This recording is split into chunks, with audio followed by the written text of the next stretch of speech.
Okay, so I was installing SteamOS to a system, trying to make my own custom Steam machine, and I came across an issue where when installing SteamOS, it assumes that you only have a single NVMe drive in your system, and if the wrong NVMe is set to NVMe 0, SteamOS will just auto-install to that SSD. So I thought, why not clone that SSD to the correct SSD using GParted, and while I did that, make a quick video about it and about the tools in GParted, because it's very, very useful. So I navigated to gparted.org. I'm going to click on the download link, and I'm going to grab the live CD, and it's GParted Live 1.813, and I'm just going to save it, and it's going to go ahead and download it.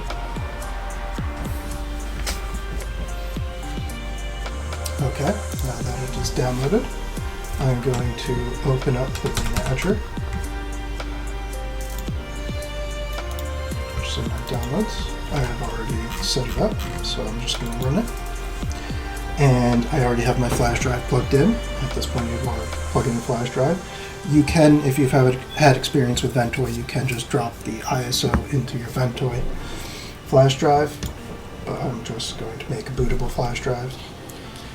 I find it better for GParted because then, if you need to, you can save files to the flash drive. And then I'm going to grab my GParted ISO that I've just downloaded. Go to select that flash drive, and I'm going to flash it.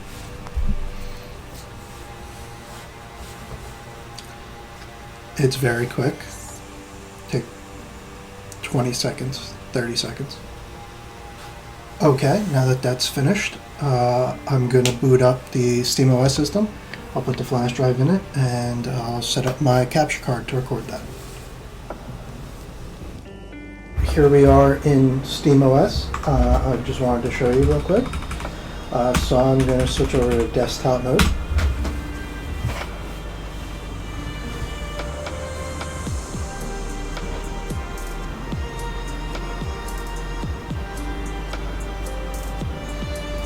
Alright, so here we are in desktop mode. And if I go into Partition Manager, here we can see the two different drives, and the 1 terabyte that I want SteamOS installed to is labeled NVMe 1, and the SSD that I wanted to use for storage is NVMe 0 with SteamOS installed to it. So I'm going to go ahead and restart into GParted. I'm just going to use the boot menu. I'm having a little trouble with my capture card, but you just open up your boot menu and pick the GParted flash drive to boot into. So I'll see you in GParted.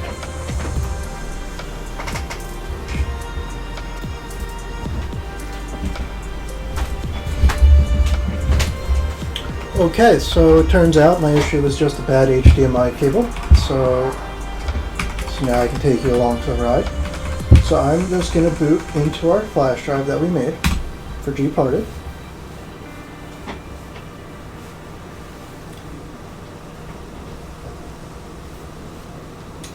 I'm going to pick the default settings, GParted Live.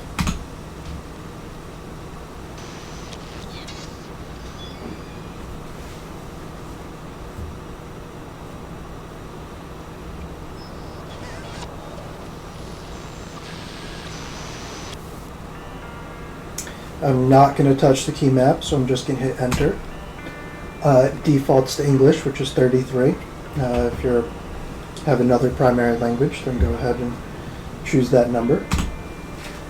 And I'm just going to let it start automatically. So I'm just going to hit enter 3 times, leave everything default. And here we are in GParted. Okay, so while we're in GParted, we have a couple things to do. First, we're going to want to take a mental note of which drive name we're working with. So the 1 terabyte is labeled NVMe 0 and 1, which is hilarious because if SteamOS did that, we wouldn't have this issue.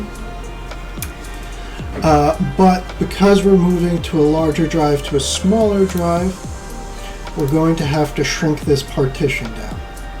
So we're going to just hit right click, resize, and we don't even need to make it that much smaller, but we might as well try and make it fit onto that drive, and we can extend the partition after we're finished. So we'll just make this, let's say 500 gigabytes.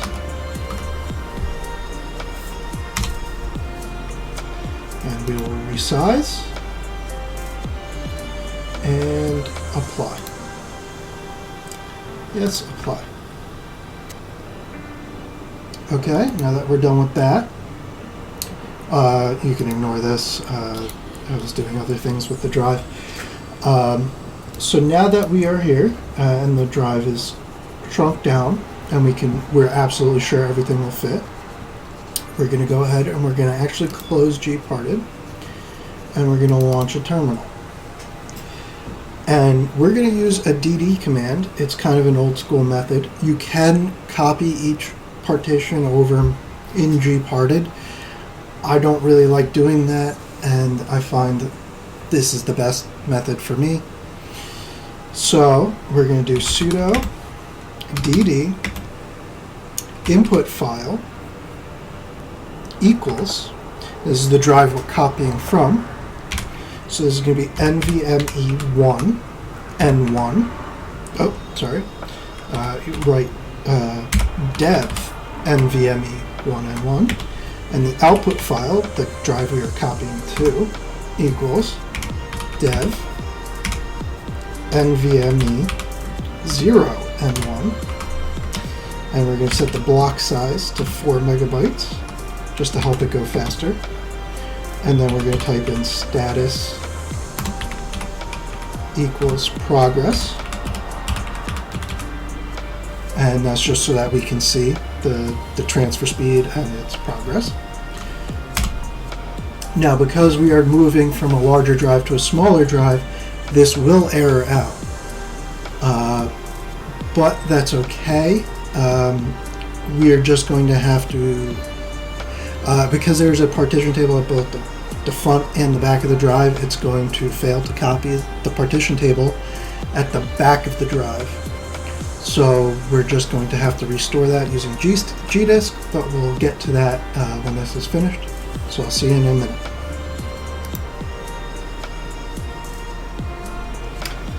Okay, here we are. It finished and errored out just like I expected it to because we didn't have enough space left on the device. That's perfectly fine. Now, if you were to try and open up GParted at this point, it would tell you that there's an issue, and to correct that issue, we're going to fix the partition tables with gdisk. So we're just going to type in sudo gdisk dev NVMe 0 and 1 and enter.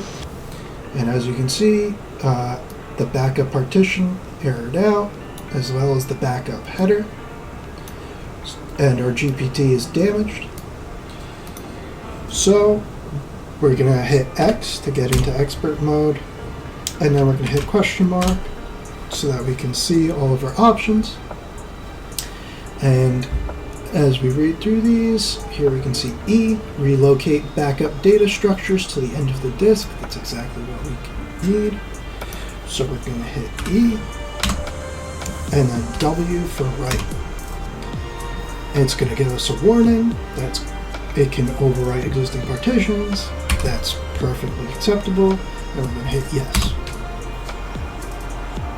Now that the operation has been completed successfully, we can go ahead and launch GParted.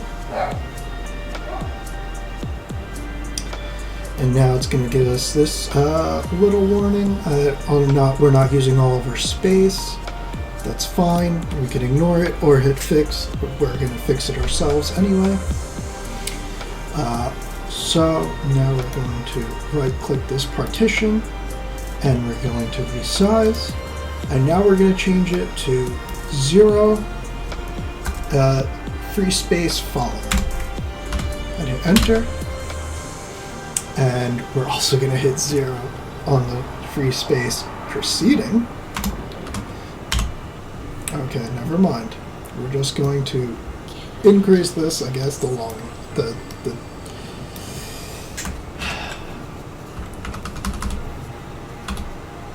just set it to 900 gigabytes and then finish out with the plus sign.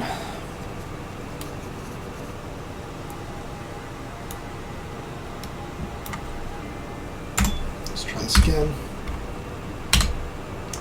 That's so frustrating.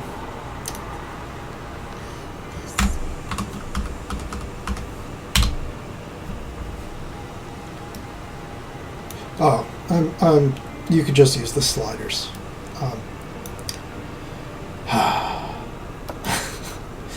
Yeah, the sliders work just fine. Okay. And resize, move. We're just going to grow, get to 920, and hit apply. Apply. Again, we ignore this. Okay, I'll hit fix. Okay, now that it's finished, I'm just going to hit close. And now we have our full-sized SSD. And now I'm going to switch over to the old drive. And I am actually just going to create a new partition table because that is the easiest way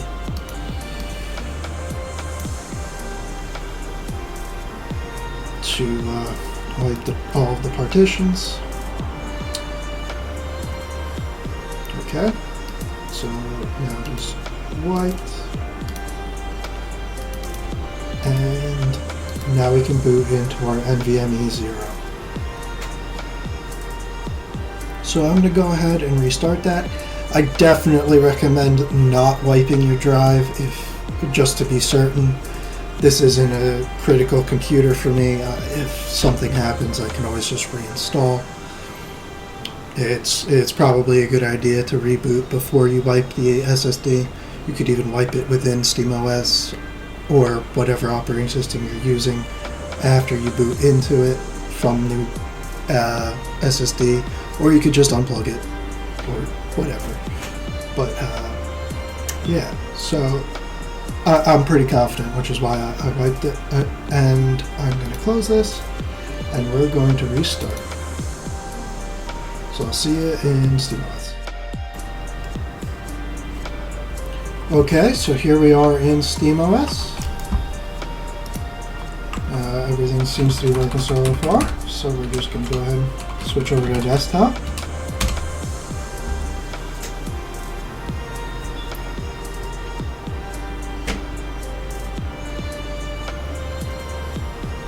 Okay, now I'll launch Partition Manager. Okay, and inside of Partition Manager, we can see that the 1 terabyte now has all of our system files, and the 2 terabyte is empty, and we can use it for storage now. This method will also work great if you want to plug in an external drive and just copy the image for backup. That's actually what I do on my home lab server. And I actually just had to use it the other day because I had a power supply failure. That's a whole long story, but I hope this video helped you, and see you in the next one.